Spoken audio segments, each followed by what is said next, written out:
Hey guys, and welcome back to City Skylines.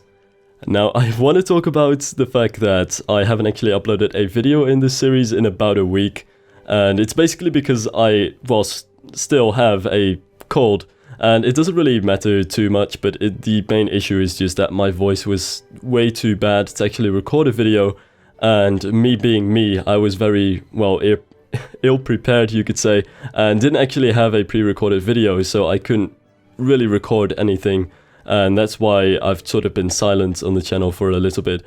But now I feel like my voice is decent enough to at least get into the commentary of this video, but I should still say that my voice isn't entirely great yet, and even though I'll edit out the sniffs and coughs, it might just sort of slowly deteriorate over the course of this video. And also, I didn't actually prepare much for the commentary of this video. Like, usually I watch the video and take some notes of stuff that I could talk about and what's actually happening, but I didn't do that today, so hopefully I'll be able to actually rationalize my choices afterwards still without knowing what's coming entirely, but it might just turn out to be a little bit messy. So hopefully you can at least enjoy the time-lapse, but keep in mind that the commentary won't quite be really great today. Anyway, something that I wanted to do in this episode is to get to adding a couple new residential neighborhoods in the city, and it's more or less in the style of what I already had, but still messing with some different shapes here and there, like getting these row houses over here, but setting up something that you quite often do see in many of these newer neighborhoods in the Netherlands is not only that they are very small scaled, as somebody also commented on in the last video. Many of the new neighborhoods aren't planned in the vast, large stretches of land as they used to be, but are more small developments that sort of grow more naturally over time as well. But what you also very commonly see is that you still have these very straight road patterns with the row houses attached to them, but there's a lot of playing with the straight roads. So you have some slightly crooked roads that have a very slight curve in them, or you do have these straight roads, but there is a sort of diagonal road going through it, and that's also something that I do want to play with in this episode and also the next ones, and sort of just what this little part over here was a little bit inspired by. To be quite honest, I just had to fill the space between the city center and the rail, and really the only thing I figured that would make sense was just a couple of areas with houses that could just be a bit of the early 90s, late 90s, maybe some zeros as well, but just some houses that could fit in there with some small-scaled neighborhoods is something that I was looking for over here. I'll also be playing a little bit with different ways of making neighborhoods in this area specifically, as I want to get a small area actually with detached houses and cul-de-sacs, because that's something that you do see in the Netherlands and are sort of similar to the American suburbs. You don't really see them as often, but it's definitely something that you do sometimes see. For example, you have these very typical cul-de-sac neighborhoods in Almere, for instance, and that's something that I wanted to have, even if just in a small scale in the city as well. But yeah, that'll just be about the majority of this video. Not too much interesting is really going on. I think the next episode will be about, can I give that away? I think I can. Next episode will be about another new neighborhood area, but alongside the river, and actually playing a lot with how water works, which you can probably tell is quite honestly one of the ways in which I just kind of like to practice and experiment a bit with different ways in which you see neighborhoods in the Netherlands. Like getting to different shapes and different things that you see in neighborhoods, and sort of want to develop and practice with that over time. So next episode will just be about getting the water physics to actually listen to what I try to do, which it probably won't, and actually getting one of these water side and also very heavily water focused neighborhoods, which you do quite often see. Though I won't quite get into floating houses, definitely want to try and work with some smaller canals and dikes and things like that. And then the episode after that, I think, is the university, but don't quote me on that, I'm not 100% sure. Anyway, that is that. Over here with these 3 flats, I really just wanted to make sure, and this is one of the things where I feel it is actually very hard to successfully simulate a Dutch city, especially when it comes to the 90s or later neighborhoods, because something which you very commonly see is these apartment blocks, these flats, which have a very distinct design, but they have a design that goes along with the row houses around them, and that's something that you can't really get in, since obviously all of these assets are made by different people. But in the Netherlands, what you would quite often see is that they use the same materials, the same types of bricks and colors and overall style, accents, things like that in the flats that they use in the houses around them. And the flats are also very low and have a more spread out design and are really spread over what would be many tiles in this game. And it's something that I can very, well, impossibly actually get in here.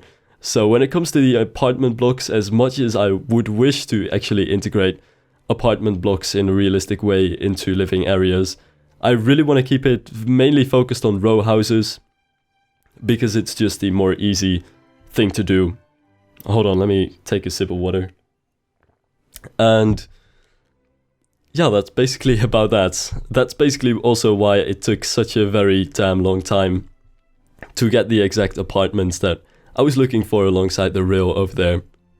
What I might not like too much is that really recurring theme of 3 identical buildings in a row alongside the rail, but then again, I kind of like it.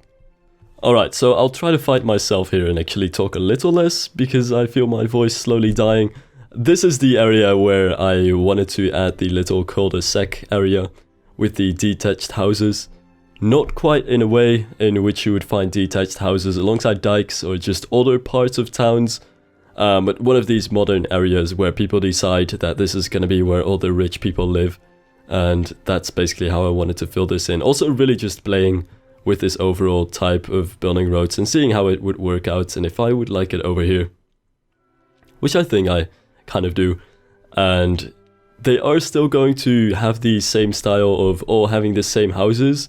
So it's going to be similar to American style suburbs in that way. So even though these houses are standalone and not actual row houses, they are still in that planned, predetermined way, and they all still should look the same in the end. Though I do have to say, there are a couple of things which I should really thank a lot of people about. There were actually a number of things that I wanted to thank people about in this episode, but I probably forget about all of them, so I might return to that in the future. But I get so many comments about the mods that I actually already have, but don't actually use correctly or to their fullest potential all the time. And those comments are amazing because they're real wake-up calls as to what I can actually get done. And one of those instances would be the fact that I've already got precision engineering for such a long time, but didn't actually use all those shortcuts to make it work that well. But now I can tell you actually did pick it up, or at least I picked it up mentally, as in finally understood what all the shortcuts were, and will actually use it in the future as well. And I'll actually get the no pillars mod in the future too, because this was my original point that I wanted to talk about. Like the next minute, or it is probably a bit less, but the next little bit was spent trying to get the exact same houses over here, just because there was no other way than just random despawning to get them to be the exact houses that I wanted, since the cul-de-sacs don't actually allow you to just eyedrop houses onto them. But at the moment I didn't realize that using the no pillars mod you could just make sure that houses can be placed alongside the road, even if they technically can't be placed because the grid shape doesn't allow it. Now this is just purely from the future, and I mean really from the future, but in the last episode I complained about not having after dark, and oh boy, this is actually really awkward. So what actually happened the next day, now I think it's actually the very day that I uploaded episode 9, I went onto the Steam workshop and bought myself After Dark and figured, well, finally, about damn time. But what happened next was that actually the next day I woke up and I found that 2 people actually gifted me After Dark, and I felt so bad about that because they were like, I saw you didn't have After Dark yet, so I wanted to give it to you so you could make videos about it. I was like, fuck, I just bought it yesterday. So yeah, I really have to give a shout out to all the people who even gifted me games, because that's never happened to me before. And of course, I just feel like, who gives games to random strangers on the internet, and why me?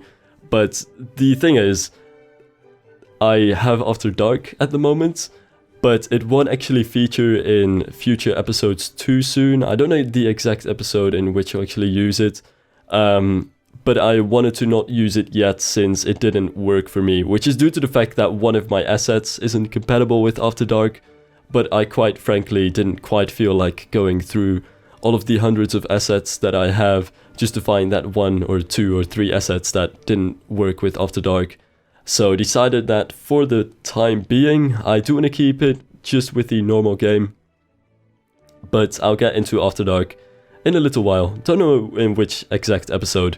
But I'll definitely get there and replace all the pedestrian paths, or at least many of the pedestrian paths that I do want to replace with bicycle paths, just for realism purposes, with bicycle paths. And I might actually want to get into detail of that in the same episode in which I want to tackle public transportation in general, primarily the bus routes, which is still something that I do plan on making a real-time section for in the future. Anyway, a small introduction about this curved part over here. It was actually quite funny because I first had the curve next to the cul-de-sac neighborhood over there, and just figured that would look cool and actually work well with the shape that I had over there, because it's such a weird triangle and it's hard to fit neighborhoods into triangles. So randomly just had that curved shape over there. And then I figured that I could actually continue that curve into half a circle over here, which I do think in the end worked out wonderfully. But that's already the second half circle in this city, which is going to start to perhaps be a little bit of an overkill. But yeah, this is much like the neighborhood in the episode 9, yep, it is. It is really one of the standard circular neighborhoods with different types of row houses in each layer of the circle. They're kind of like onions, or ogres if you will. And in the middle over here, I just wanted to make sure to add one of these very small little shopping and elementary school and general services districts. Because since I can't actually get in the realistic Dutch shopping areas, the small shopping streets and malls that you usually find, I do want to stick with the very common formula of having these areas here and there where you just cluster a couple of main services together, like some schools and supermarkets. And this is a thing you can realistically, to some extent, do in the game. So that's why I wanted to have these buildings over here. It just seemed like a good central place to have this. But yeah, that's basically what happened in general in this episode. Oh my, again, thank you so much for watching already this episode, which probably had the worst commentary ever for this series. Hopefully I will be fine again soon, because I don't really mind anything, but just losing my voice is really annoying with this entire hobby of doing YouTube. And thanks for watching again. See you later.